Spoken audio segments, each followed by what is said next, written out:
दोस्तों नमस्कार। आज हम लोग जानेंगे 7वीं अनुसूची के बारे में। जैसा कि हम सभी जानते हैं दोस्तों कि हमारे संविधान में 12 अनुसूचियाँ दी गई है। संविधान के प्रारंभ में 8 अनुसूचियाँ थी, बाद में 4 अनुसूचियाँ संशोधनों द्वारा जोड़ी गई। तो आज हमारा विषय है 7वीं अनुसूची। चलिए शुरू करते हैं।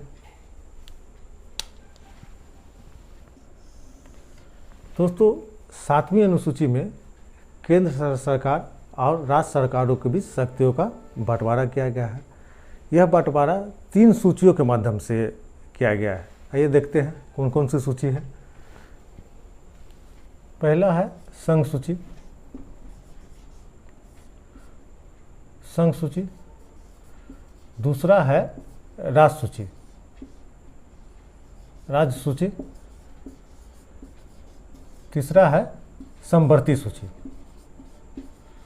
समवर्ती सूची।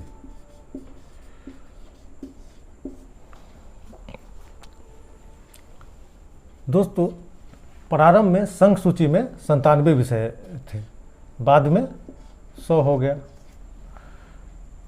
राज्य सूची में प्रारंभ में 66 विषय थे, बाद में 61 हो गया। समवर्ती सूची में प्रारंभ में 47 विषयों को शामिल किया गया था, बाद में 52 हो गया। तो वर्तमान स्थिति इस प्रकार है। संघ सूची में 100 विषय हैं, राज्य सूची में 61 विषय हैं और समवर्ती सूची में 52 विषय हैं। दोस्तों अब यहाँ समझना है कि संघ सूची में जो विषय शामिल है उस पर कानून बनाने का अधिकार केंद्र सरकार का है और लागू करने का भी अधिकार केंद्र सरकार का है। उस कानून को सभी राज्य अपने अपने राज्य में लागू करेंगे। राज्य सूची पे कानून बनाने का अधिकार सिर्फ राज्य सरकारों के पास है। समवर्ती सूची में राज्य सरकारें और केंद्र सरकार दोनों मिलकर कानून बनाती है, लेकिन अगर दोनों में टकराहट होती है तो केंद्र सरकार के द्वारा निर्मित कानून ही मान्य होता है।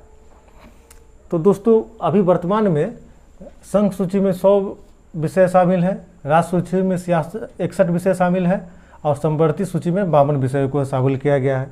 दोस्तों एक संशोधन हुआ था 42वां संविधान संशोधन, 42वां संविधान संशोधन जो 1976 में किया गया था। दोस्तों इस संशोधन द्वारा राज्य सूची से 5 विषयों को निकालकर समवर्ती सूची में जोड़ दिया गया। राज्य सूची से 5 विषयों को निकालकर समवर्ती सूची में जोड़ दिया गया। तो हम लोग देखते हैं कि कौन कौन से विषय थे। दोस्तों वहाँ से जो 5 विषय राज्य सूची से निकालकर समवर्ती सूची में जिसको जोड़ा गया उससे सवाल पूछा जाता है। खासकर IAS के एग्ज़ाम में पूछा जाता है, उत्तर प्रदेश PCS के एग्ज़ाम में पूछा जाता है।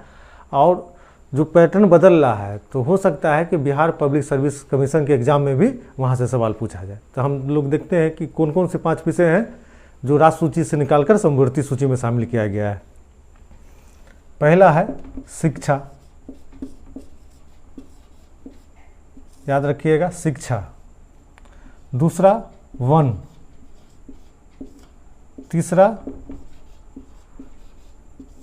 वन जीव एवं पक्षियों का संरक्षण, पक्षियों का संरक्षण। चौथा माप तौल।